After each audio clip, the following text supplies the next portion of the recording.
সুন্দর একটা পুকুর আপনাদের এই গ্রামের ভিতরে, খেয়াল করে বুঝবেন, এই কথার সাথে মিলাবেন, কল্পনা করবেন, চিন্তা করবেন।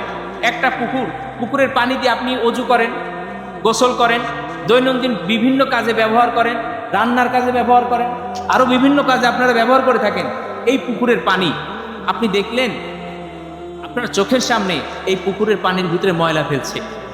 হ্যাঁ, এরপরে কেউ ওই পানির ভিতরে ময়লা পানি যাতে করে আসতে পারে এই জন্যে রাস্তা করে দিচ্ছে। এরপর আপনি দেখলেন মৃত জানোয়ার এই পুকুরের ভিতরে ফেলা হচ্ছে, আপনি দেখতে পারলেন। এই দেখার পরেও আপনি বললেন সমস্যা কি, আমি তো আর এই অন্যায়টা করতেছি না, আমি তো আর এই অন্যায়টা করতেছি না, অন্যরা করতেছে, ওরাও আল্লাহ রাব্বুল আলামিনের কাছে হিসাব দিবে, ওরা বুঝবে, আমি তো আর অন্যায় করতেছি না।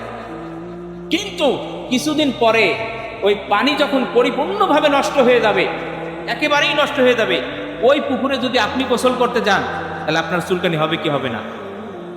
সাধারণ একজন কৃষক যদি গোসল করে তার চুলকানি হবে, যদি ডাক্তার গোসল করে তারও হবে, যদি হাফেজ আলেম মুফতি করে তারও হবে, যদি একজন পুলিশ করে তারও হবে। অর্থাৎ প্রত্যেক মানুষেরই ওই পুকুরে যখন গোসল করতে যাবে তখন তার চুলকানি হবে। তার মানে বুঝতে পারলাম কি, এই পুকুর হলো আমাদের একটা সমাজ।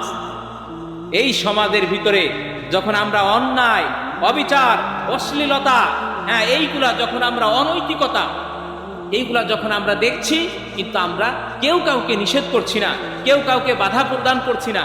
যখন এইগুলো আমরা না করব, তখন আস্তে আস্তে এমন একটা প্রজন্ম আস্তে আস্তে গড়ে উঠবে যারা একেবারেই ধ্বংস, যারা কি হয়ে যাবে, একেবারেই ধ্বংস হয়ে যাবে।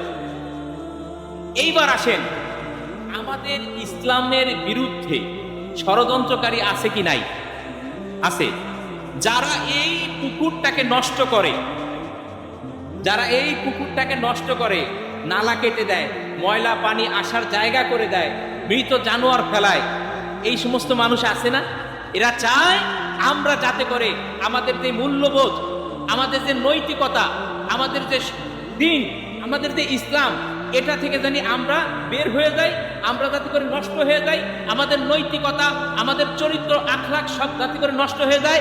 এইগুলো আমাদের ধ্বংস করার জন্য এরকম লোক আছে কি নাই?